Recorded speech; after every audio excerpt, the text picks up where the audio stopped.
चलिए। नमस्ते आचार्य जी सभी को नमस्ते।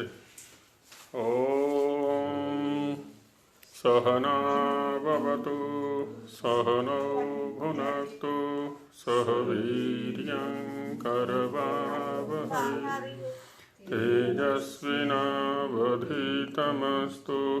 मा विद्विषावहै।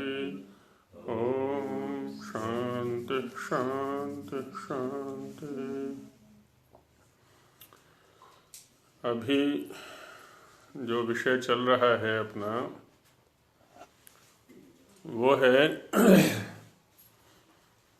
जो कुछ लोग कहते हैं कि मंत्र और वेद अलग अलग हैं। मंत्र अलग हैं, वेद अलग हैं और इनके काल में भी अंतर है। तो उसमें दिखाया स्वामी जी महाराज ने कि वेद, मंत्र, निगम, छंद, श्रुति ये सब पर्यायवाची शब्द हैं। एक ही ग्रंथ को कहने वाले शब्द हैं ये। इन सभी शब्दों के अर्थ अलग अलग हैं। अलग अलग ढंग से एक ही ग्रंथ को कहते हैं। अगर अर्थ अलग अलग है तो वो कैसे पर्यायवाची होगा? हाँ, अभी शंका आई कि यदि शब्दों के अर्थ अलग अलग हैं तो पर्यायवाची कैसे हुए। अब जैसे पर्यायवाची कुछ शब्द बोलो तब उसमें घटा के देखते हैं। जैसे है ना, कुछ किसी चीज के हम पर्यायवाची शब्द लेते हैं। जैसे जल का लेते हैं। एक जल शब्द हो गया, एक पानी शब्द हो गया, है ना, नीर शब्द हो गया, है ना, और भी बहुत सारे हैं। उदक शब्द हो गया, वारी शब्द हो गया, है ना, अम्बु शब्द हो गया।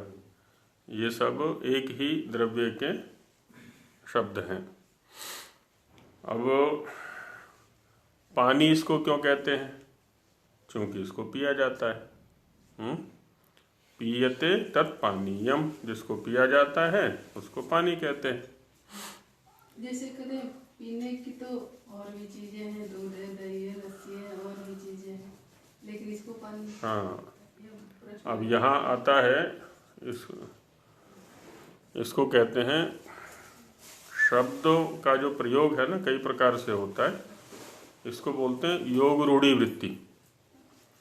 जैसे एक पंकज शब्द है ना, प्रश्न में से प्रश्न आ गया तो पहले इसका उत्तर देता हूँ फिर वहां चलते हैं। जैसे पंकज माने कमल, तो पंकज को कमल क्यों कहते हैं? कीचड़ में क्या केवल कमल रहता है? तो कमल को ही पंकज क्यों कहते हैं? कीड़े को पंकज क्यों नहीं कहते? काई को पंकज क्यों नहीं कहते? है ना, और भी बहुत सारी चीजें हैं जो कीचड़ में रहती हैं। मछली भी रहती है, मगरमच्छ भी रहते हैं, जल जंतु बहुत सारे, कछुआ रहता है ना, बहुत सारे रहते हैं। तो इसको कहते हैं योग रूढ़ी वृत्ति। शब्द की माना अर्थपूर्वक, माने यौगिक अर्थपूर्वक किसी एक अर्थ विशेष में रूढ़ हो जाना, प्रसिद्ध हो जाना। ठीक वैसे ही पीने योग्य तो बहुत सारे द्रव्य हैं, है ना, दूध भी है, औषधि भी है, आसव भी है, अरिष्ट भी है ना। तो लेकिन हम पानी इसी को कहते हैं, है ना, पीयते तत्पानीयम। वारी भी कहते हैं, व्रियते जीवन धारणार्थम इति वारी। जीवन को धारण करने के लिए जिसका वर्ण किया जाता है इसलिए उसको वारी कहते हैं। नीर भी कहते हैं इसको, है ना, नयति जीवनम इति नीरम। जो जीवन संचालन का हेतु है इसलिए इसको नीर बोल देते हैं। कह भी देते हैं ना, जल ही जीवन है, तो इसलिए नीर बोल देते हैं। उदक बोलते हैं इसको, तो चूंकि ये पदार्थों को गीला कर देता है। उन्नति पदार्थान इति उदकम, जो द्रव्यों को गीला कर देता है, इसलिए इसको उदक बोलते हैं। अब देखो द्रव्य तो एक ही है ना, लेकिन उस एक द्रव्य में कई क्रियाएं संभव हैं, कई गुण संभव हैं। कार्य भेद से ना तो क्रिया भेद से या गुण भेद से वो शब्द भेद उसके प्रति व्यवहार में आ जाता है। इसी प्रकार से यहाँ भी है। वेद शब्द ज्ञान अर्थ वाले धातु से बना है ना, वेद जाने आदि का प्रयोग हम पहले कर चुके हैं। श्रुति सुनने अर्थ वाली धातु से है। निगम ये बोध करने अर्थ वाली धातु से है। मंत्र ये मनन या मत्री गुप्त भाषणे वाली धातु से है। ऐसे क्या है ना, अनेक प्रकार की क्रियाएं चूंकि उससे सिद्ध होती हैं, इसलिए एक ही द्रव्य के प्रति अनेक प्रकार के शब्दों का प्रयोग हो जाया करता है। ठीक है। और पर्याय शब्द, पर्याय का मतलब क्या होता है, इनमें से या इन सभी शब्दों का हम एक साथ प्रयोग नहीं किया करते। कभी किसी से करते हैं, कभी किसी से व्यवहार करते हैं, कभी किसी से करते हैं। क्यों? उस द्रव्य विशेष से जब हमें जो कार्य लेना होता है, कभी अभी हमें कपड़े धोने हैं तो कपड़े किससे धोएंगे हम, पानी से या उदक से? पानी से। पानी से कपड़े धो ही नहीं सकते कभी भी, क्योंकि पानी तो उसको कहते हैं जो पिया जाता है।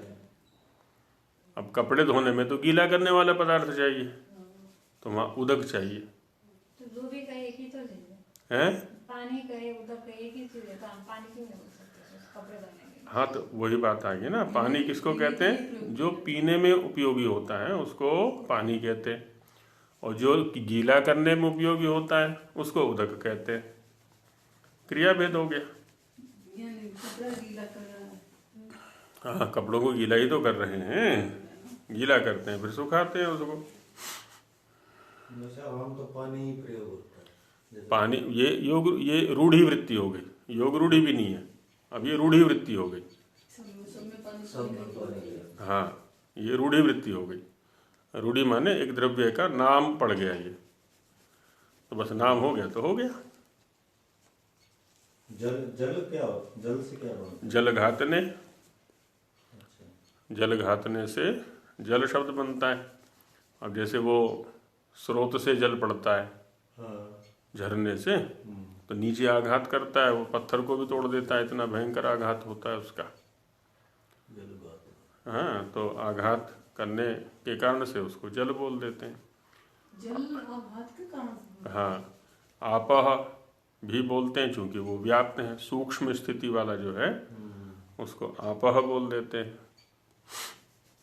आदि आदि। आपा का मतलब व्याप्त हो गया ना। हाँ, व्याप्त सूक्ष्म। तो ऐसे प्रत्येक शब्द में क्या है ना, अलग अलग क्रिया निमित्त रहता है, उसको देखना होता है हमें। हाँ जी, कोई कुछ बोल रहे थे जी। रूढ़ी और योग रूढ़ी में क्या अंतर है? रूढ़ी तो हम बोलते हैं संज्ञा शब्दों को, जिसका अर्थ के साथ में लगभग कोई संबंध नहीं होता। अब जैसे आपका नाम है जैसे अशोक, अब यदि आप कभी कभी शोकग्रस्त हो जाते हैं तो इसका मतलब ये हुआ कि आप अशोक नहीं हैं, क्योंकि अशोक तो वह है जो शोकग्रस्त कभी नहीं होता। न विद्यते शोकः यस्य स अशोकः। तो ये क्या हो गया, आपका रूढ़ी शब्द हो गया, रूढ़ी नाम हो गया। जैसे एक मुहावरा सुना है ना, वो आंख के अंधे नाम नयन सुख है। नयन सुख नाम है और आंखें हैं नहीं। जब आंखें नहीं हैं तो भाई नयन सुख नाम कैसे हो गया इसका? अर्थ के साथ से कोई संबंध ही नहीं है इस शब्द का। नाम है धनवती और रोटी का जुगाड़ है नहीं, भिक्षाटन करती है, भीख मांगती है। नाम है धनवती, या नाम है ईश्वर। करनाल में एक ईश्वर था, ईश्वर है अभी भी, और तो भी वही है। उसने मुर्गी फार्म खोला हुआ है ईश्वर ने। अब ईश्वर का काम तो सबका लालन पालन पोषण करने का है, और उसने मुर्गी फार्म खोल रखा है, नाम है ईश्वर। तो ये क्या है ना, ये रूढ़ी वृत्ति में आ जाते हैं जिनका अर्थ के साथ में कोई संबंध नहीं है।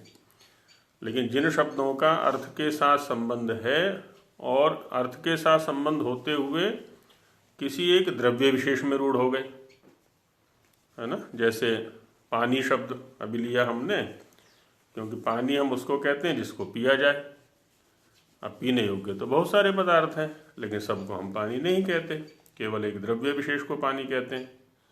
तो पानी शब्द का अर्थ भी यहाँ घट रहा है, और इस शब्द के लिए पानी शब्द, इस द्रव्य के लिए पानी शब्द का प्रयोग भी है। ऐसे पंकज शब्द है, पंक माने कीचड़, तो जो कीचड़ में पैदा होता है इसको पंकज कहते हैं। तो ये कीचड़ में पैदा भी होता है और इसका नाम भी है ये, इसलिए ये पंकज हो गया। तो ये योग रूढ़ी वृत्ति में आ जाते हैं। तो यौगिक, योग रूढ़ी और रूढ़ी, है ना, 3 प्रकार के शब्द होते हैं। वेद के अंदर यौगिक शब्द होते हैं और व्यवहार में योग रूढ़ी भी होते हैं, और अधिकतम शब्द जो होते हैं वो रूढ़ी होते हैं। जब नामकरण संस्कार किया जाता है किसी का, बच्चे का, माता पिता पुरोहित सब मिल करके एक ऐसा नाम निर्धारित करते हैं जैसा उस बच्चे को बनाना चाहते हैं। उस समय की जो प्राकृतिक स्थिति है उसको भी ध्यान में रखते हैं, क्या नक्षत्र है, क्या तिथि है, क्या देवता है ना, खगोल या भूगोल की क्या स्थिति है, माता पिता इस कुल खानदान के गुण कर्म स्वभाव कैसे हैं, और इस बच्चे को कैसा बनाना है, आदि सब चीज़ें ध्यान में रख कर के एक अच्छा सा नाम उस बच्चे का रखा जाता है। फिर तो यहाँ पर ये जो वेदादि शब्द हैं, ऐसे ये भी एक ही ग्रंथ के वाचक हैं और इनमें कोई अंतर नहीं है, काल की दृष्टि से भी और स्वरूप की दृष्टि से भी। तो ये प्रमाण दिखाए शतपथ के आधार पर भी, निरुक्त के आधार पर भी। अब व्याकरण से प्रमाण दिखाते हैं कि पाणिनि महाराज ने भी इन सभी शब्दों को पर्यायवाची माना हुआ है, तथा व्याकरणे भी, है ना, व्याकरण में भी ऐसा ही मानते हैं कि मंत्रे घस वर नश वृद हाद वृष क्री गमी जनिभ्यो ले, ये द्वितीय अध्याय के 4th पाद का 80वां सूत्र है। तो यहाँ पर मंत्रे शब्द का प्रयोग किया हुआ है। सूत्र को उद्धृत करने में तात्पर्य खाली मंत्र शब्द के प्रयोग को दिखलाने में है। ऐसे ही छंदसी लुंग लंग लिटह, यहाँ छंद शब्द का प्रयोग किया हुआ है। वा शपूर्व से निगमे, यहाँ पर निगम शब्द का प्रयोग है। तो इस तरह से क्या हुआ यहाँ पर, छंदसी निगमे, है ना, ये मंत्रे, ये शब्द कैसे हैं, पर्यायवाची हैं, एक ही अर्थ में है। अत्रापि छंदो मंत्र निगमा पर्यायवाचिना संति, छंद शब्द है, निगम शब्द है या मंत्र शब्द है, ये पर्यायवाची हैं, है ना, इनमें कोई भेद नहीं है। एक ही ग्रंथ को कहते हैं, एक ही ग्रंथ के प्रयोगों को दिखलाने के लिए इन शब्दों का यहाँ पर प्रयोग किया गया है। एवं छंदादीनाम पर्याय सिद्धेर यो भेदम ब्रूते। अब इस प्रकार से ये परीक्षा यहाँ पर की गई वैदिक परंपरा के आधार पर कि जो छंद आदि शब्द हैं ये पर्यायवाची हैं। तो इन प्रमाणों के रहते हुए भी यदि कोई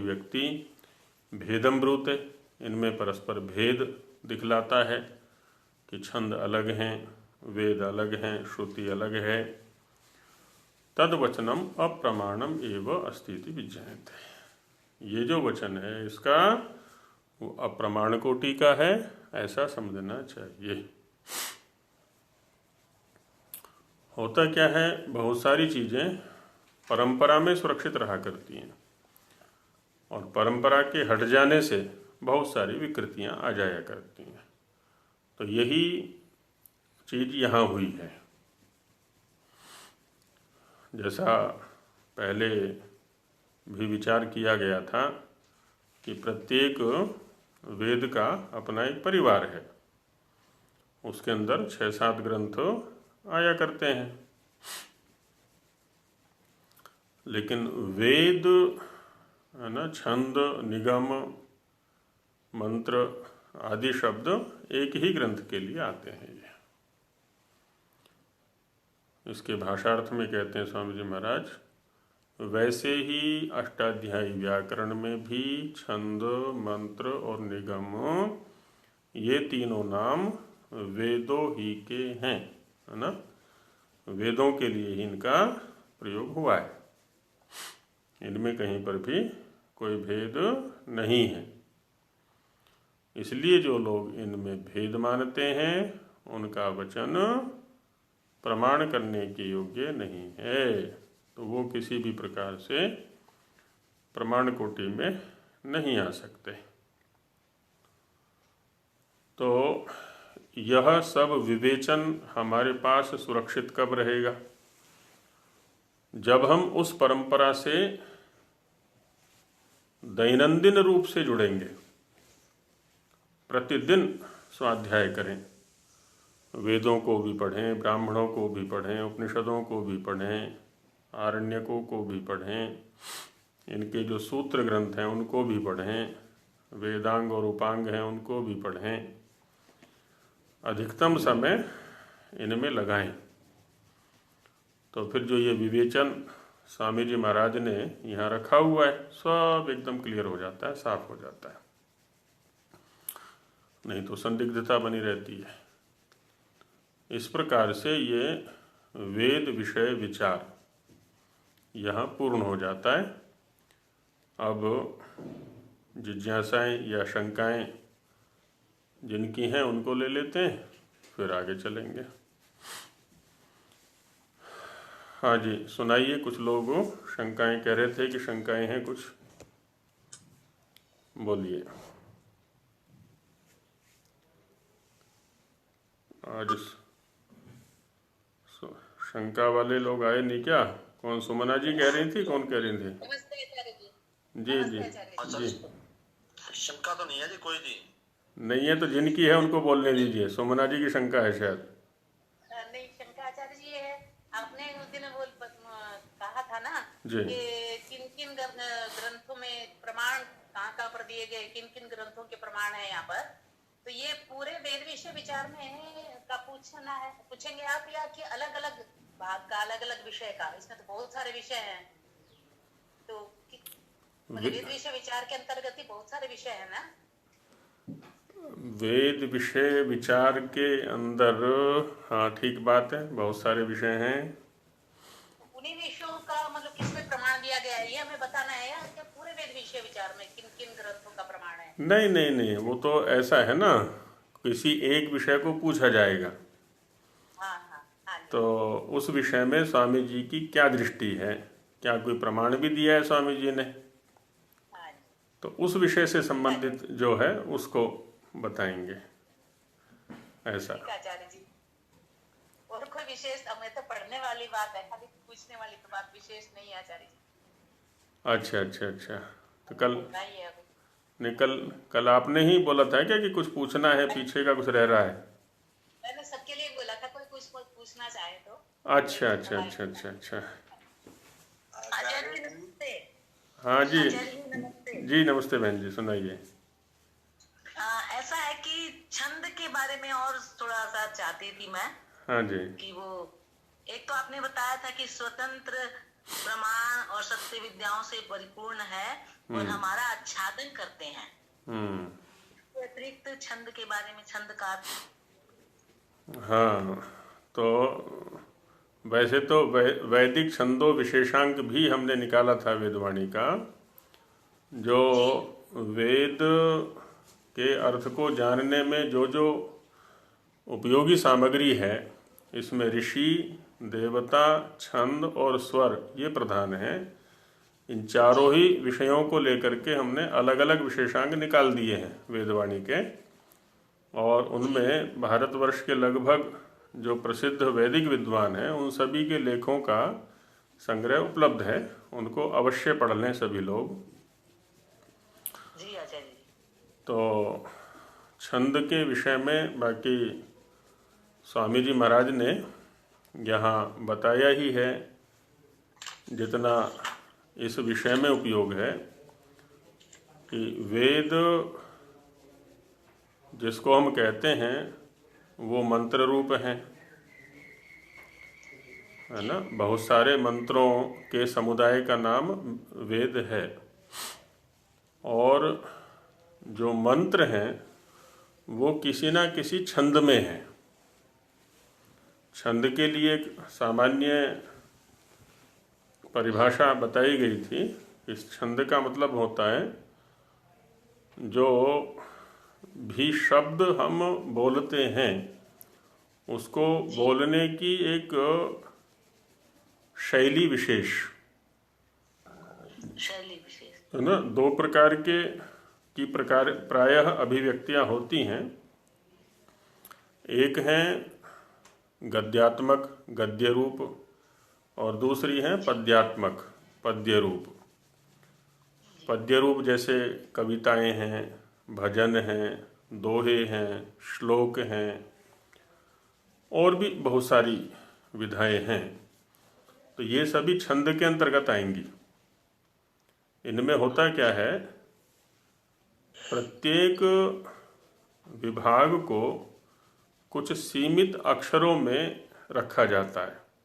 जैसे गायत्री छंद है, तो गायत्री छंद को 3 पाद माने 3 चरण या 3 विभागों में बांटा जाता है, और प्रत्येक पाद या चरण में 8 अक्षर, अक्षर से तात्पर्य होता है स्वर, जिनको हम अच बोलते हैं, है ना। तो प्रत्येक पाद में क्या होता है, 8 अक्षर होते हैं। तो इस प्रकार से जो गायत्री छंद होगा वो 24 अक्षर का होगा। जी, तो इसका मतलब ये होगा कि पाद होंगे उसमें, और उन पादों के अक्षरों की गणना, अक्षरों की गणना के आधार पर वो नाम रखा जाएगा। बिल्कुल बिल्कुल। इसके लिए पूरा एक शास्त्र है, छंद शास्त्र। तो कुछ लौकिक छंद होते हैं, कुछ वैदिक छंद होते हैं। तो वहाँ उन अक्षरों की गणना करके उस छंद विशेष का निर्धारण किया जाता है। तो इस तरह से वहाँ जो छंद रूप जो अभिव्यक्ति का प्रकार है वो क्या है ना, सीमित अक्षरों में होता है, बंधे हुए अक्षरों में होता है, एकदम कसा हुआ होता है वो। चाहे वो कविताएं हैं, अब कविता में भी देखें ना आप, एक अक्षर भी यदि बढ़ा देंगे तो कविता का जो स्वारस्य है वो नष्ट हो जाता है। एक लय जो बनती है ना, एक लय ताल बनती है, स्वर बनता है, वो नष्ट हो जाता है वहाँ पर। तो जितने उसमें चाहिए उतने ही रखने होते हैं। अच्छा, गद्य में ऐसी कोई सीमा नहीं होती। जैसे अभी स्वामी जी के ग्रंथ को हम पढ़ रहे हैं, ये क्या है ना, गद्यात्मक हो गया। अब इसमें कितने भी अधिक हो सकते हैं, कितने भी न्यून हो सकते हैं, न्यून कम हो सकते हैं। इसमें कोई ऐसी सीमा या मर्यादा नहीं है अक्षरों की। तो ये मोटी सी परिभाषा है। बाकी उसमें बहुत विस्तार से सारी बातों की चर्चा की गई है, वो अवश्य पढ़ें सभी लोग। जी धन्यवाद। हाँ जी। और गायत्री मंत्र में जी 3 व्याहृतियों को अगर हम लेते हैं तो फिर क्या ये दूसरा छंद का नाम दूसरा हो जाएगा? हाँ बिल्कुल, ये छंद गायत्री छंद नहीं है। जो महाव्याहृतियों सहित यजुर्वेद के 36वें अध्याय में एक स्थान पर आया है खाली आरंभ में।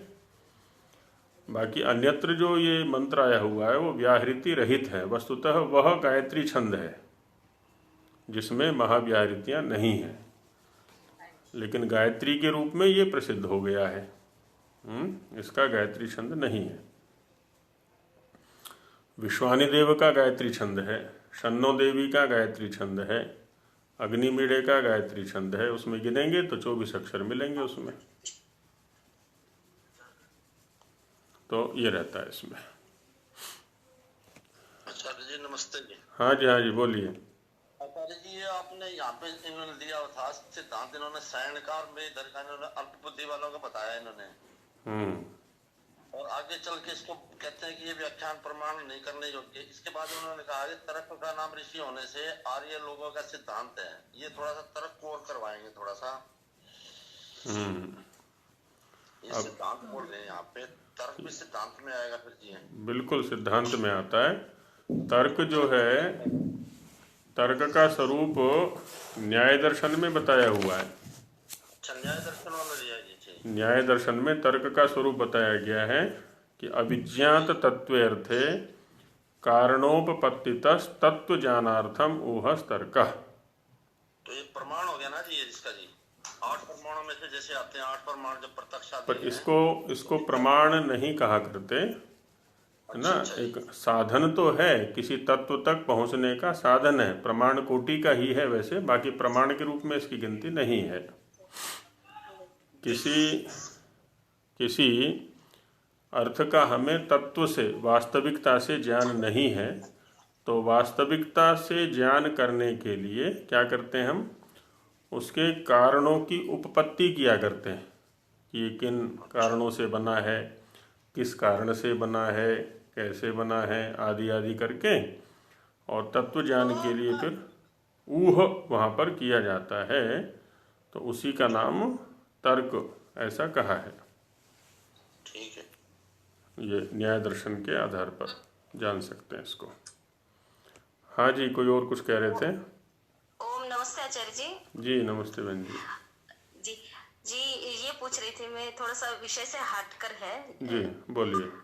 जैसे वेदों में ऊपर ऋषि देवता छंद ये सब रहते हैं, तो उसमें स्वर भी रहता है, षड्ज स्वर में बोलना है, गांधार स्वर ऐसे रहता है। तो क्या षड्ज स्वर में ही बोलेंगे, मतलब पूरे मंत्रों को उसमें इसका स्वर कैसे लगाएंगे? षड्जादि का संबंध मुख्य रूप से वैसे संगीत के साथ है, और ऋचाओं की जो परिभाषा मीमांसाकार ने दी है, यत्र अर्थवशात पाद व्यवस्था सा ऋक्, है ना। तो किसी न किसी रूप में इसका संबंध भी छंद के साथ है, स्वर के साथ है। अब होता क्या है, आपको संगीत का थोड़ा बहुत ज्ञान है? संगीत से तात्पर्य शास्त्रीय संगीत, राग आदि का। अच्छा, तो उसमें क्या होता है, अभी जब स्वर विशेषांक को निकालने की तैयारी हो रही थी, तो उसमें कुछ विषय मैंने निर्धारित किए थे। तो विषयों में एक विषय ये भी रखा था कि षड्जादि स्वरों का काल विशेष के साथ संबंध, एक विषय ये रखा। तो एक अपने पुराने लेखक हैं रोहतक में, और काफ़ी गंभीरता से हर विषय को लिया करते हैं। संगीत में भी उनकी अच्छी गति है, शास्त्रीय संगीत में, और पुराने वो रेडियो सिंगर आदि आदि रहे हैं, काफ़ी कार्य किया है, हरियाणवी संस्कृति पर काफ़ी कार्य किया है। तो उनका फ़ोन आया, बोले जी बाकी तो सब ठीक है, लेकिन षड्जादि स्वर का काल के साथ संबंध, ये विषय थोड़ा समझ में नहीं आया मेरे को। इनका तो कोई संबंध नहीं है काल के साथ में। तो मैंने उनसे पूछा फिर, अच्छा ये बताइए, क्या राग का किसी काल के साथ संबंध है? और राग का तो है ना, प्रातःकाल ये गाना है, मध्याह्न में ये गाना है ना, रात्रि में ये गाना है। अच्छा, दूसरा स्थान के साथ भी संबंध है, जंगल में ये गाना है, नगर में ये गाना है, ग्राम में ये गाना है, परिस्थिति विशेष में। अच्छा, बोले जी हाँ, काल के साथ राग का तो संबंध है ना, षड्जादि स्वर का लेकिन नहीं है। फिर मैंने ये पूछा उनसे, अच्छा ये बताइए यदि ये स्वीकृत है कि राग का काल विशेष के साथ संबंध है, क्या राग विशेष में किसी स्वर विशेष की प्रधानता होती है?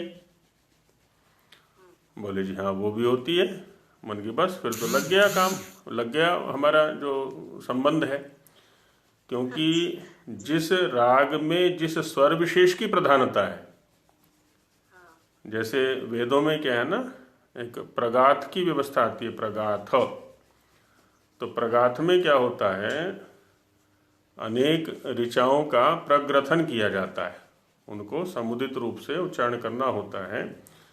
तो उन ऋचाओं का प्रथम पाद जिस छंद का होता है, उस छंद से ही उस प्रगाथ का नाम कहा जाता है।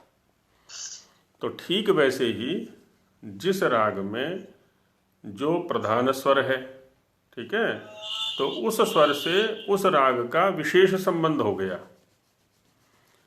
उस स्वर का उस राग से विशेष संबंध हो गया। से तात्पर्य ये हुआ कि जैसे वह राग विशेष उस काल विशेष में विशेष प्रभावी होता है, तो ठीक उसी प्रकार से वो स्वर विशेष भी प्रभावी बनेगा। अब चूंकि जो वेद पाठ की प्राचीन सस्वर, सस्वर माने एक तो उदात्तादि स्वरों को लेकर के उच्चारण करना है, दूसरा षड्जादि स्वरों को लेकर के उच्चारण करने की जो परंपरा है, अभी हमें वो लगभग प्राप्त नहीं है। इसलिए क्या हुआ, अब हमारे लिए वो असंभव सी कोटि में चला गया। लेकिन यदि हम इन रागों से युक्त करके इन ऋचाओं का उच्चारण करेंगे, अभ्यास किया जाए, तो निश्चित रूप से वो विशेष प्रभावी बनेगा। तो अभी तो खाली ये सैद्धांतिक रूप से हमारे पास में सुरक्षित है, और ये प्रयास भी स्वामी दयानंद जी महाराज ने किया षड्जादि स्वरों के उल्लेख का, बाकी लोगों का नहीं है। वो छंद शास्त्र के आधार पर है, छंद शास्त्र में उल्लेख है इसका, और बाकी जो अनुक्रमणी ग्रंथ हैं उनमें भी इनका उल्लेख है। तो ऐसे परंपरा। अच्छा, दूसरा क्या होता है, जब हम किसी स्वर विशेष में किसी वाक्य की प्रस्तुति देते हैं, तो क्या अर्थभेद होता है? किसी स्वर विशेष में, किसी छंद विशेष में, किसी लय विशेष में जब हम किसी सिद्धांत की, किसी वाक्य की प्रस्तुति देते हैं, तो अर्थ वही है उसका जो सामान्य रूप से जब उस वाक्य का उच्चारण किया जाएगा, अथवा कुछ अर्थ भिन्न हो जाता है? वहाँ स्वर से अर्थ बदलते हैं। शब्द वही है, केवल शब्दों को नहीं बदल रहे हम, है ना? स्वर से अर्थ बदलते हैं। हाँ, स्वर से अर्थ पर बहुत गहरा प्रभाव पड़ता है। अब देखो ना, मान लीजिए, हाँ जी, अर्थ थोड़ी बदलेंगे, भाव बदलेंगे। हम किस भाव में बोल रहे हैं, ठीक किस बात रस है, में बोल रहे हैं। ठीक बात है, ठीक बात है। अच्छा, अब ये बताएं कि किसी शब्द का अर्थ क्या है, वो भाव भी उसका अर्थ है या नहीं है? अर्थ बदल देते हैं आचार्य जी, बदल जाते हैं अर्थ। किसी अभी प्रकाश में कई उदाहरण दिए गए हैं। हाँ बिल्कुल, देखिए जैसे किसी शब्द का अर्थ क्या होता है। वैसे तो जब संस्कृत की कक्षा हमारी चली थी, उस समय भी थोड़ा विचार किया गया था कि किसी भी शब्द के 6 अर्थ होते हैं, वो स्थूल रूप से कहा गया था। बाकी तो किसी भी शब्द का वह सब कुछ अर्थ है जो श्रोता को उपलब्ध हो रहा है। वक्ता ने शब्द का उच्चारण किया, अब उस वक्ता ने किस शैली में किया, किस प्रसंग में किया, किस काल में किया, किस व्यक्ति के प्रति किया, है ना, आदि आदि, ये सब प्रभावी हो रहे हैं वहाँ पर। और श्रोता जो कुछ भी ग्रहण कर रहा है उस शब्द के उच्चारण से, वो सब उस शब्द के अर्थ हैं।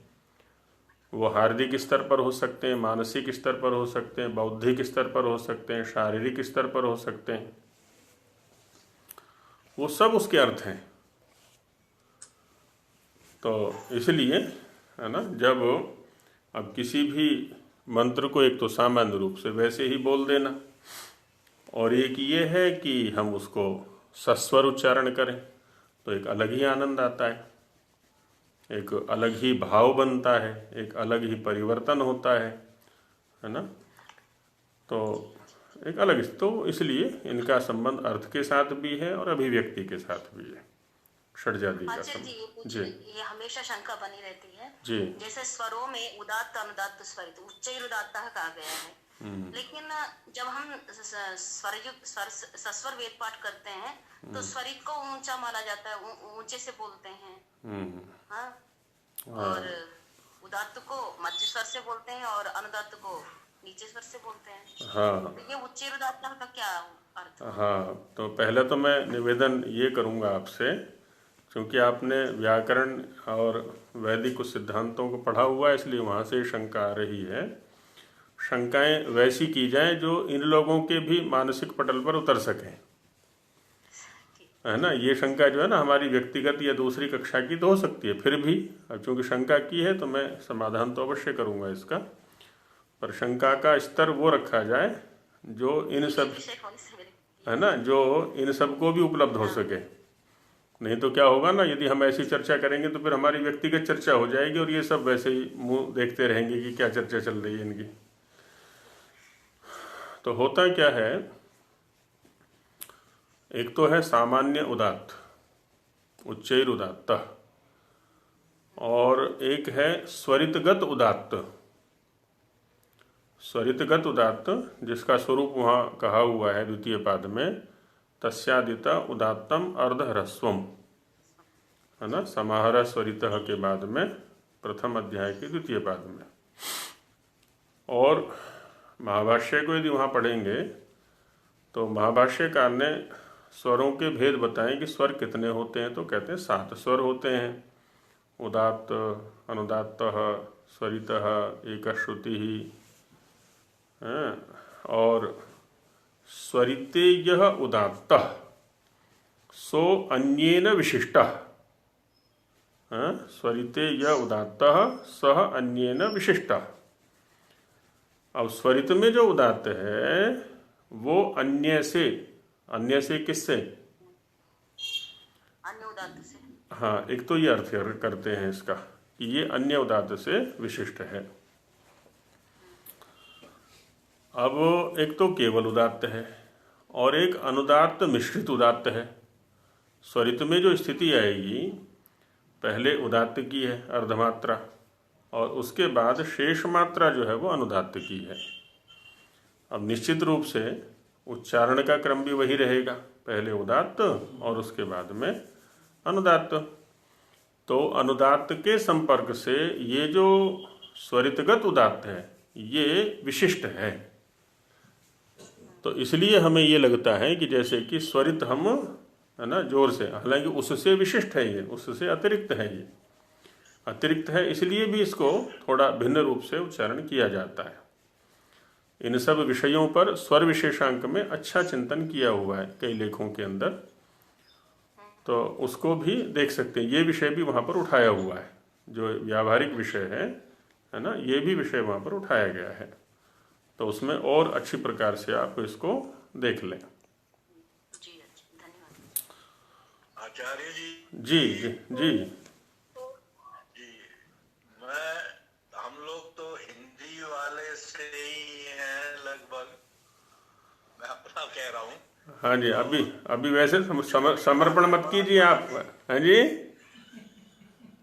नहीं, मैं अब कुछ और कहना चाह रहा हूँ। हाँ बोलिए। कि थोड़ा याद आ गया कि उस समय हम पढ़ते थे, यानी इसका स्वर का प्रभाव, कि अलंकारों में 2 मुझे याद आ रहे हैं, एक वक्रोक्ति और एक काकू।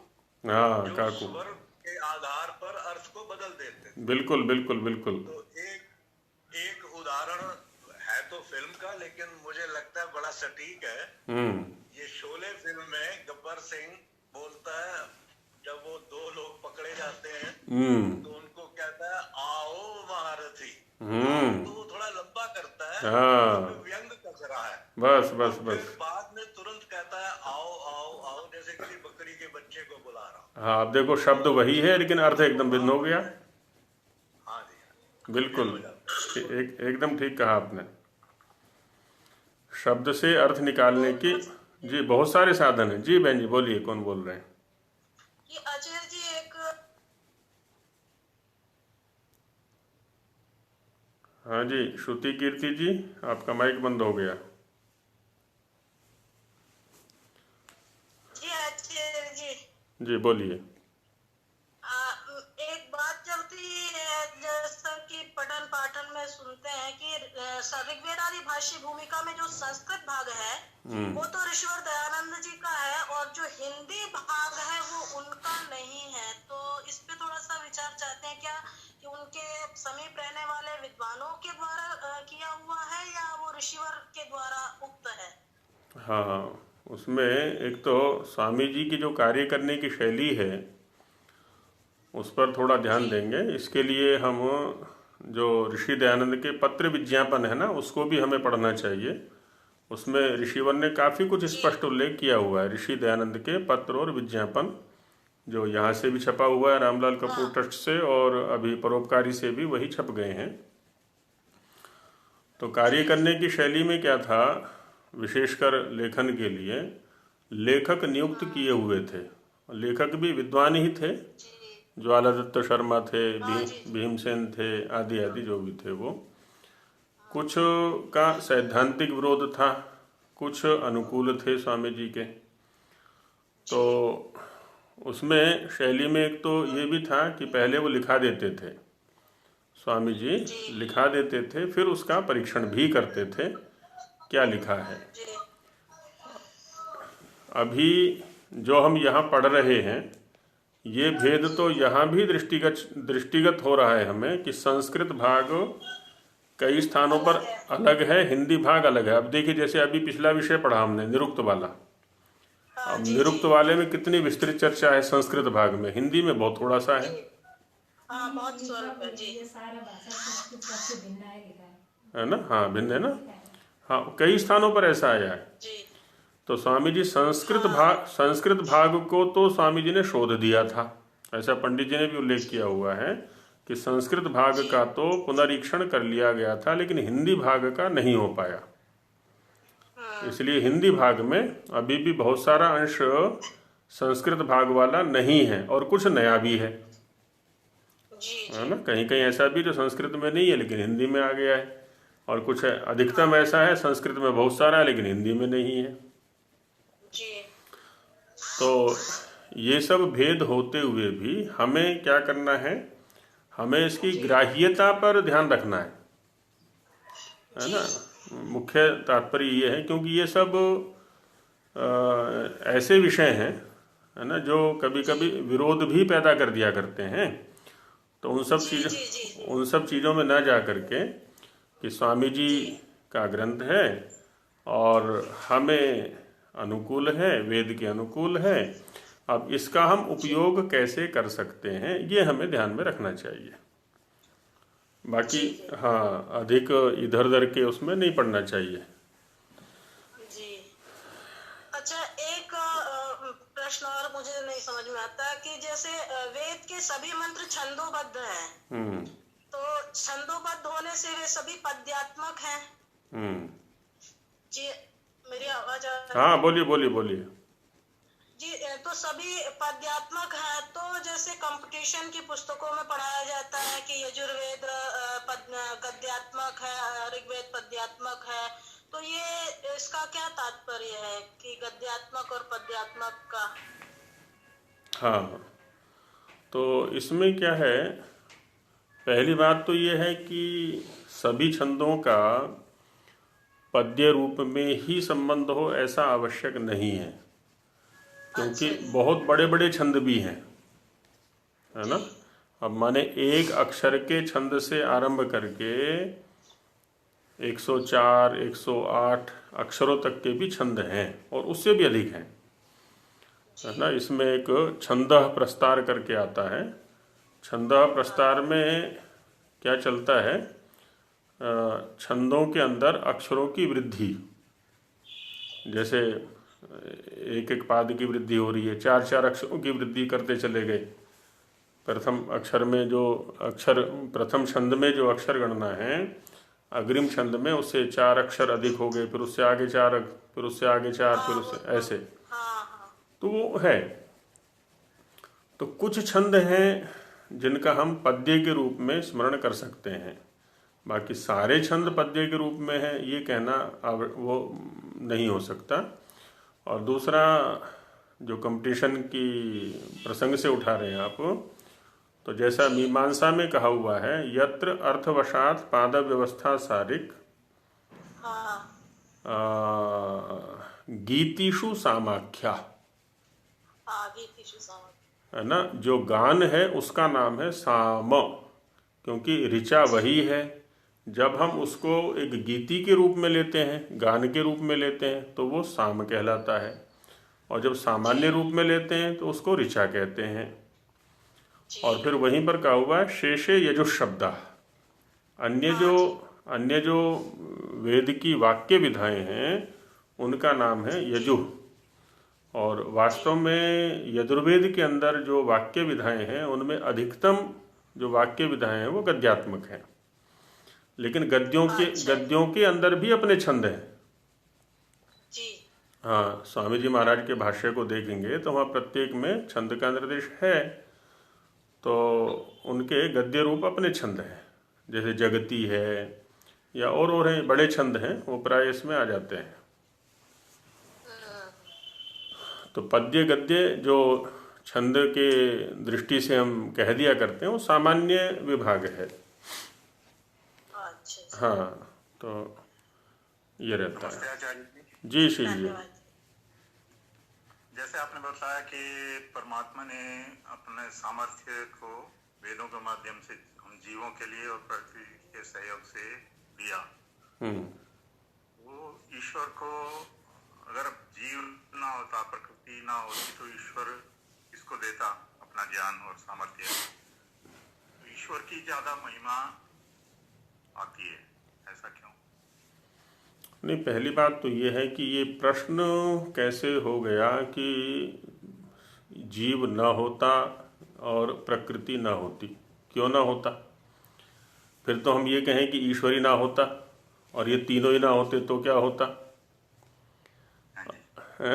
अब ये तीनों हैं, ये तो हमें स्वीकार करने पड़ेगा। जो चीज़ है उसके आधार पर हम चिंतन कर सकते हैं, जो चीज़ नहीं है वो तो एक अलग चीज़ होगी सर्वथा। अब जीव भी है, ज्यादा क्यों है जी? मतलब जीवों से ईश्वर की महिमा ज्यादा क्यों है? हाँ, अब ये तो हम व्यावहारिक स्तर पर भी देख सकते हैं कि यहाँ जीव माने हम जैसे। अच्छा, हम जैसों का सामर्थ्य हमें स्पष्ट दिखाई पड़ता है कि बहुत थोड़ा सा है, सामर्थ्य बहुत थोड़ा सा है। हमें तो एक मकान बनाने में ही कितने जो है ना पापड़ बेलने पड़ जाते हैं, और ये एक वो है जिसने पूरा ब्रह्मांड खड़ा कर रखा है, ये बना करके कितने लोकांतरों को बना रखा है। हम जैसे के बस में तो नहीं है ये। अच्छा, हम तो मिथ्या अहंकार ये भी करते रहते हैं कि ये मेरा पुत्र है, क्या मैंने बनाया है इसको, या अमुक माँ का पुत्र है ये, क्या उस माँ ने बनाया है इसको? माँ या पिता को तो माध्यम बना दिया है खाली यहाँ लाने का, बाकी बनाया तो शरीर को उसने ही है।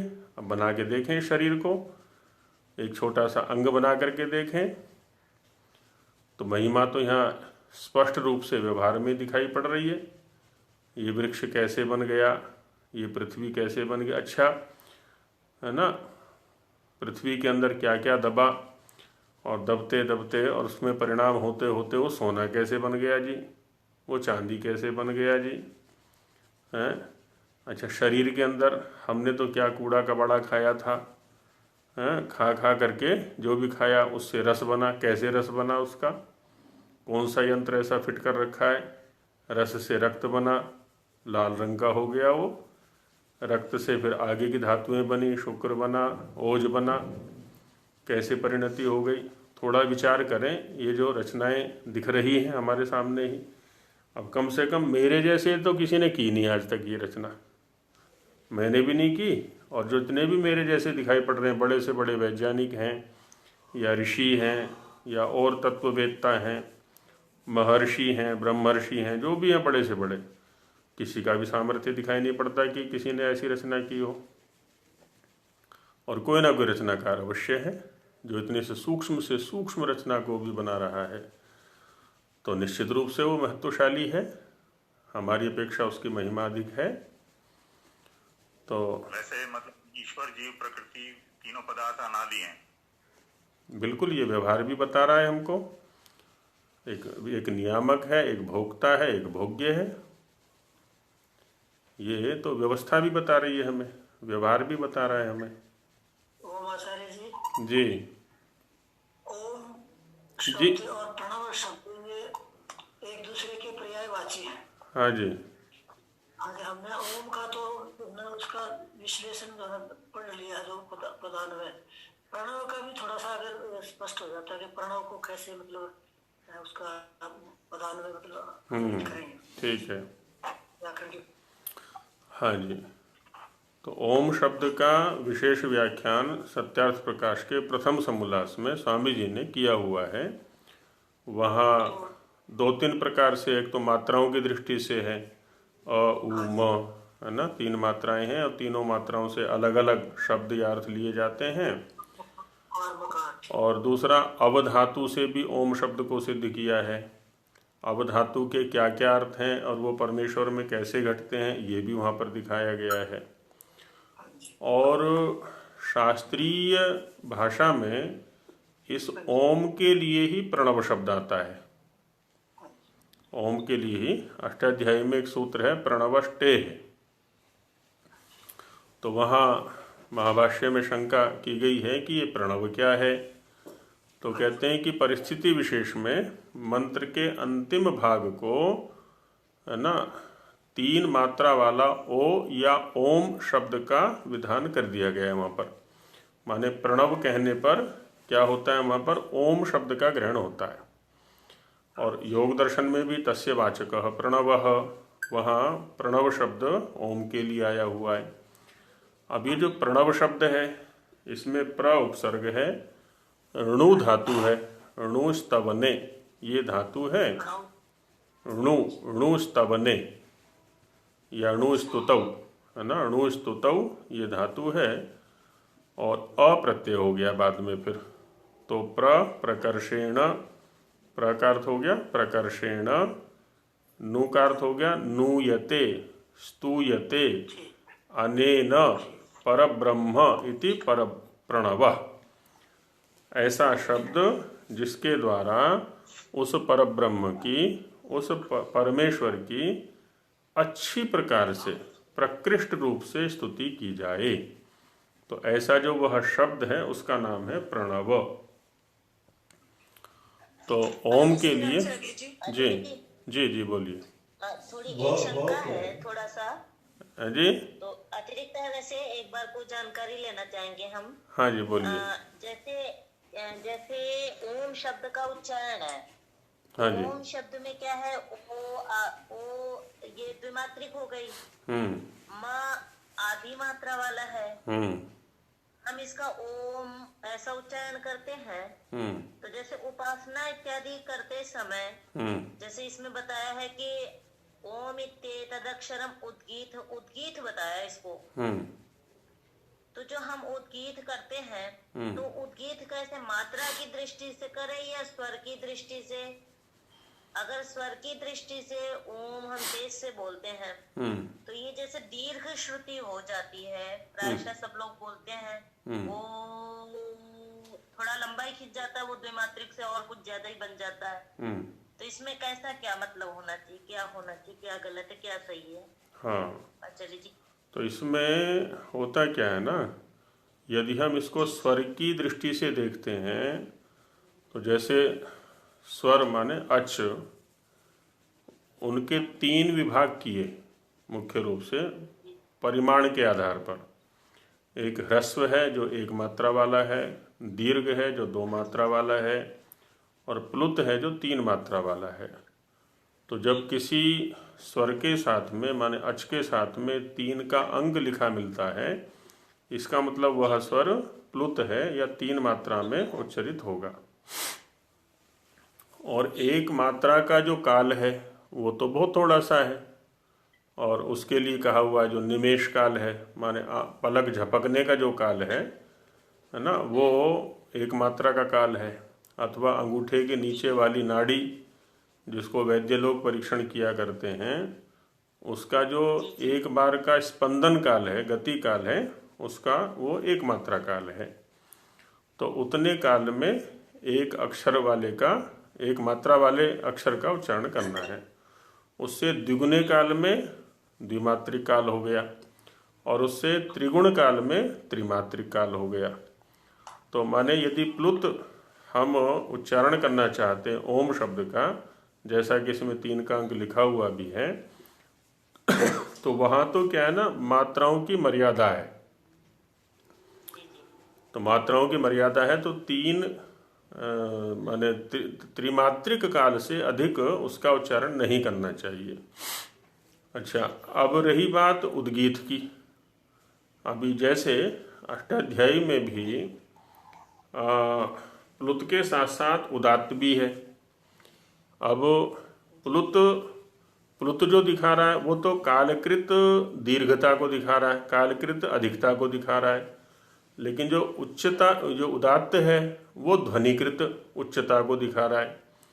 तो माने यदि कोई अच प्लुत भी है और उदात्त भी है, तो उसको जो माने ऊंचे स्वर से भी बोलना है, और साथ ही क्या है ना, कालकृत दीर्घता, कालकृत लंबाई भी उसमें रहेगी, लेकिन 3 मात्रा तक सीमित है वो। अच्छा, अब हम उसी को उद्गीत में ले आते हैं। उद्गीत की जो स्थिति है वो एक अलग बन जाती है। उत माने ऊर्ध्वम, गीयते असौ उद्गीता, माने जिसका ऊंचे से गान किया जाए, ऊंचे से उच्चारण किया जाए। अब यहाँ जैसा जिस प्रसंग से आपने उठाया कि जितना हमारा श्वास है ना, एक व्यक्ति का श्वास अलग अलग है, किसी का 40 सेकंड का है, 50 का है, 1 मिनट का है, 2 मिनट का है।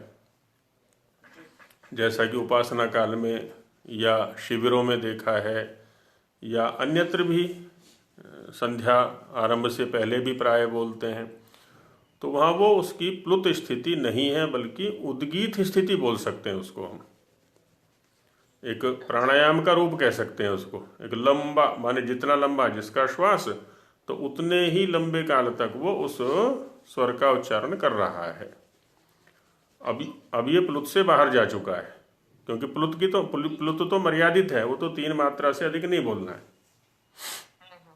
अब तो इसको हम चाहे प्राणायाम कह लें, एक उपासना की विधा कह लें, या उद्गीत स्थिति कह लें। इसलिए उद्गीत शब्द का संबंध प्राणायाम के साथ भी लगा दिया है कि उद्गीत प्राणायाम है ये। तो हम इसको क्या, उद्गीत प्राणायाम में क्या करते हैं, हम इसको जोर से भी बोलते हैं, और लंबे काल तक भी। कितने लंबे काल तक? जितने लंबे काल तक हमारा श्वास चल सकता है, वो हमारे अभ्यास के ऊपर बात है। हम 1 मिनट तक का अभ्यास बनाए हुए हैं कि 2 मिनट का है कि और अधिक है, जैसा भी है, तो उसको ऐसा ले लेते हैं हम। तो ऐसा रहता है इसमें।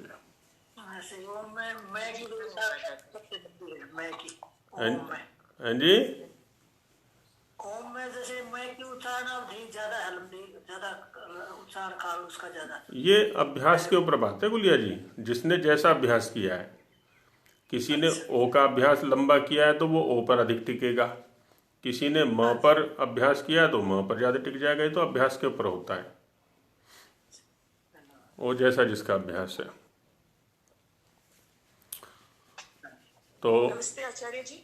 हाँ जी, हाँ जी, बोलिए। मैं राधा विश्वनाथन हूँ जी, तेलंगाना से, हैदराबाद से बोल रही हूँ जी। मेरा क्वेश्चन जरा हटके है जी। मैं काफी समय से थोड़ा बीमार चल रही थी, और मैं हमेशा गायत्री मंत्र का अंदर ही मन में उच्चारण करती रहती थी जी। तो जब मैंने एक प्राणिक हीलर से कांटेक्ट किया और कहा कि मेरे को थोड़ा बीपी हाई है, आप जरा हीलिंग दे दो, तो उन्होंने मुझे कहा कि आप गायत्री मंत्र का जो बोलते हो वो बंद करो बोलना, क्योंकि उससे आपके चक्रों पे बहुत प्रभाव पड़ता है। अच्छा। और फिर हम हीलिंग नहीं दे सकते हैं। पर मेरे को ये अंडरस्टैंडिंग है कि गायत्री मंत्र एक ओमकार स्वरूप है, प्रोटेक्शन देती है, और हमें हमेशा एक स्टेबलाइज कंडीशन में रख के हमें हमारा उद्धार करती है जी। तो क्या ये सत्य है कि हमें नहीं बोलना चाहिए जब हम बीमार हैं गायत्री मंत्र को? देखिए है क्या यहाँ पर, जिस प्रसंग से आप ये प्रश्न उठा रही हैं, यहाँ समाज के अंदर क्या है ना, चिकित्सा पद्धतियाँ अनेक प्रकार की हैं। एक व्यक्ति मंत्र को श्रद्धा के भाव से देखता है, दूसरा नहीं देखता है, या उसकी अपनी कोई चिकित्सा पद्धति हो सकती है। लेकिन आयुर्वेद के ग्रंथों में भी हमने देखा है वहाँ मंत्र चिकित्सा वहाँ पर भी है, और प्राचीन काल से भी हम देख रहे हैं। स्वयं मेरा अपना भी अनुभव है कि मंत्रों में बहुत अधिक शक्ति है, लेकिन यदि हम उनका भावपूर्ण ढंग से उच्चारण करते हैं, केवल वाणी पर नहीं, केवल प्रदर्शन के लिए नहीं, अपितु भावपूर्ण दृष्टि से जब हम उनका उच्चारण करते हैं तो निश्चित रूप से वो हमारे हर प्रकार के स्वास्थ्य पर प्रभावी होते हैं। शारीरिक स्वास्थ्य पर भी, मानसिक स्वास्थ्य पर भी, बौद्धिक स्वास्थ्य पर, हर प्रकार के स्वास्थ्य पर वो प्रभावी होते हैं। तो इसलिए मतलब जिस पद्धति में मैं बैठा हुआ हूँ और मेरा अपना निजी अनुभव भी है, तो इसका उच्चारण का निषेध नहीं होना चाहिए। मेरा ब्लड प्रेशर 195/175 था जी, तब जी। मैंने गायत्री मंत्र का उच्चारण करना शुरू किया और एक 20-22 दिन के अंदर मेरा ब्लड प्रेशर 160/110 हुआ। बिल्कुल बिल्कुल और जी। मैं कंटिन्यूअस करती रही, तो अभी मैंने चेक नहीं करवाया, तो मुझे लगा कि मेरे पर तो भगवान ने अवश्य एक प्रोटेक्शन दिया है कि 45 काउंट्स मेरा 22 दिन में कम हो गया। हाँ बिल्कुल बिल्कुल होगा। मुझे लगा कि मुझे तो नहीं, सभी लोग करें। प्रोटेक्शन मिला है, पर वो कह रहे हैं नहीं नहीं, बिल्कुल मिलेगा। असल में उनका इस चीज़ का अनुभव नहीं है ना बहन जी। जिन्होंने आपको मना किया है उनको इस चीज़ का अनुभव नहीं है, तो वो तो अपने अनुभव पर चर्चा करेंगे जो भी करेंगे। इसमें उनका दोष नहीं है, वो उस चीज़ का उनको पता ही नहीं है, उसमें ये रहता है। हाँ। जी, तो उसको करें, बड़े श्रद्धा के साथ करें, भाव के साथ करें, उसमें कोई समस्या नहीं है। जी जी जी, बिल्कुल बिल्कुल जी। प्रणव में बता रहे थे आचार्य जी, प्रकृष्ट रूप से हाँ नाम है नु सत्पुने धातु, वह क्या है वह? तो दीपक जी ने प्रश्न किया है कि प्रणव के अंदर ये वह कहाँ से आ गया। अब ये व्याकरण की प्रक्रिया है, पर उपसर्ग है, णु धातु है। अब ये भी तो पूछना चाहिए था कि णु का ऊ कहाँ गया है। ऊ को हुआ गुण, तो गुण होकर के बन गया ओ, और ओ में फिर एचो एवा यावा लग गया तो बन गया अब प्रणु अ प्रणो अ प्रणव अ प्रणव, ऐसे बन गया। हाँ जी, और किन्हीं क्या कुछ है? चले। नमस्ते आचार्य जी। जी। ओम में अ उ मा में हर एक अक्षर को हम लोग लाइक स्वामी जी ने कहा ना कि आ से आदित्य, उ से हिरण्यगर्भ, तेजस आदि को लगाए हैं। जी। तो कैसे, किस आधार से किया है वो, लाइक आ से आदित्य क्यों माने? हाँ, उसमें होता क्या है, वैसे तो इधर भी हमने कई बार चर्चाएं कर चुके हैं, और ये जो चिंतन है ये गोपथ ब्राह्मण में इसकी पर्याप्त चर्चा आई हुई है। गोपथ ब्राह्मण जो कि अथर्ववेद से संबंधित है, तो इसका जो विभाग है ना बहन जी, वो कई प्रकार से किया जाता है। एक तो लोकों के आधार पर है, पृथ्वी, अंतरिक्ष और द्युलोक, जैसा पीछे देवताओं के विभाजन में भी आया था। अब ईश्वर ही सबका नियंता है, तो पृथ्वी लोक के स्तर पर जिन देवों का नियंत्रण कर रहा है ना, उसको हम अ से ग्रहण कर लें। अब क्रम इधर से उधर, माने पृथ्वी लोक से द्युलोक की तरफ भी क्रम बना सकते हैं, या द्युलोक से पृथ्वी लोक की ओर भी क्रम बना सकते हैं। तो अभी एक तो ये क्रम हो गया। दूसरा क्रम बनता है सृष्टि, स्थिति और प्रलय को लेकर के। तो सृष्टि काल में क्या परिस्थितियां अपेक्षित हैं, स्थिति काल में क्या परिस्थितियां अपेक्षित हैं, और प्रलय काल में क्या परिस्थितियां अपेक्षित हैं। तो ये जो 3 परिस्थितियां बनती हैं हमारी, और उन परिस्थितियों में क्या क्या अपेक्षित है। कार्य तो सारा ईश्वर के सामर्थ्य से ही होना है। और जो आदित्य आदि हैं, जैसा पीछे अभी चर्चा काफ़ी हो चुकी है इसमें वेद विषय विचार में देवता के प्रसंग में, तो वो देवता क्या है? ईश्वर की ही शक्ति विशेष हैं जो उस लोक में या उस काल में कार्य कर रहे हैं।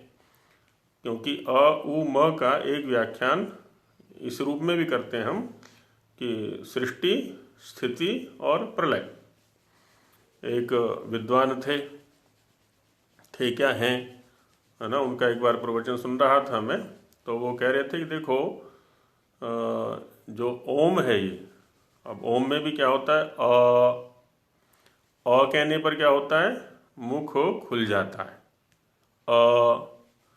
ऊ कहने पर गोलाई आ जाती है। और म कहने पर बंद हो जाता है। तो अ का मतलब है सृष्टि, अ खुल गया, सृष्टि रचना चालू हो गई। ऊ सब कुछ गोलाई में आ गया, सब कुछ स्थिति काल में आ गया। म बंद हो गया, माने प्रलय हो गई। तो इस प्रकार से तीनों अक्षर जो हैं ये क्या है? 3 स्थितियों को दिखला रहे हैं ये, अ उ म। अपना चिंतन है, उसमें कोई बात नहीं, कोई त्याज्य नहीं है, ग्राह्य है, एक प्रसंग के अनुकूल चिंतन है। अब उसी इन सब प्रसंगों को देखते हुए उन परिस्थितियों में जो शक्ति या जो सामर्थ्य अपेक्षित है, उन्हीं के अनुकूल स्वामी जी महाराज ने यहाँ पर ये शब्द रखे हुए हैं कि अ से हम इनका ग्रहण करें, उ से हम इनका ग्रहण करें और म से हम इनका ग्रहण करें। वहाँ आप देखेंगे यदि शब्दों को, तो प्राय लोकों के साथ में उनका संबंध है। जैसे इधर भी है ना, महाव्याहृति आहुतियाँ देते हैं हम, तो उसमें क्या क्या है? भूरग्नये प्राणाय। भू पृथ्वी हो गई, अग्नि देवता पृथ्वी की है, प्राण का संबंध पृथ्वी के साथ में है। भुवर वायवे पानाय, भुवा अंतरिक्ष को कहते हैं। भुवर वायु देवता अंतरिक्ष की है, अपान का संबंध अंतरिक्ष के साथ है। स्वरादित्याय व्यानाय, स्व का संबंध द्युलोक के साथ है, आदित्य है और व्यान है। तो ये इस प्रकार से संबद्धता है इनकी परस्पर, लोकों के साथ में और इन परिस्थितियों के साथ में। तो ऐसा है ये जैसे अभी ओम में प्लुत 3 का जो बनता है वो, अब ऊ को लगा के लिख रहे हैं लोग, तो इसका क्या? ऊ वाला, हाँ, जिसको हम पौराणिक ओम बोलते हैं, उसको कहना चाह रही हो? नहीं, जैसे ऊ में प्लुत लिखते हैं ना, ओम में 3 वाला, ओ लिख करके 3। हाँ, अब ये 3 ना लिख करके ऊ रह रहा है। नहीं, वो दोष है, ऊ नहीं रहना चाहिए, 3 रहना, 3 का अंक, क्योंकि 3 का अंक ये प्लुत के लिए है। प्रश्न ये आया था कि कुछ लोग ओम लिखते समय ओ के बाद में ऊ अक्षर लिख देते हैं और उसके बाद म, माने एक तो लिखा जाता ओ 3 म और दूसरा लिखा जाए ओ ऊ म, तो वो लिपि दोष है ना, वो ठीक नहीं है, वो व्यवस्था कहीं पर भी उपलब्ध नहीं है। वो 3 का ही अंक या तो वैसा हो उनके उसमें लिपि में, तो बात अलग है, बिना घुंडी वाला हो, है ना, तो नहीं, वैसे तो वो दोषी उक्ति ही है। कहीं में 3 होता ही नहीं है, वो म लिखते हैं। नहीं, वो तो एक परिस्थिति विशेष हो गई, वो तो ठीक है। ओम बिना प्लुत वाला भी है, क्योंकि दीर्घ अक्षर को लेकर के, और प्लुत वाला भी है, दोनों है। हाँ, माने शास्त्रीय व्यवस्था ये है कि आरंभ में प्लुत है और मध्य में कहीं उच्चारण करते हैं तो वो बिना प्लुत वाला है। ओम अभ्यादाने एक सूत्र है 8वें अध्याय में, अभ्यादान कहते हैं आरंभ को। स्वाध्याय के आरंभ में जो ओम शब्द है उसका उच्चारण प्लुत होता है, और बाकी अन्यत्र करेंगे तो दीर्घ रूप में होगा, वो बिना 3 वाला होगा, ऐसा रहता है। प्रणव तो नहीं बोला जाता ज्यादा, ओम ही बोला जाता। हाँ, ओम का ही प्रयोग होता है अधिकतम। प्रणव तो इसके प्राणायाम के अभ्यास में आ गया। हाँ, उसमें आ गया वो।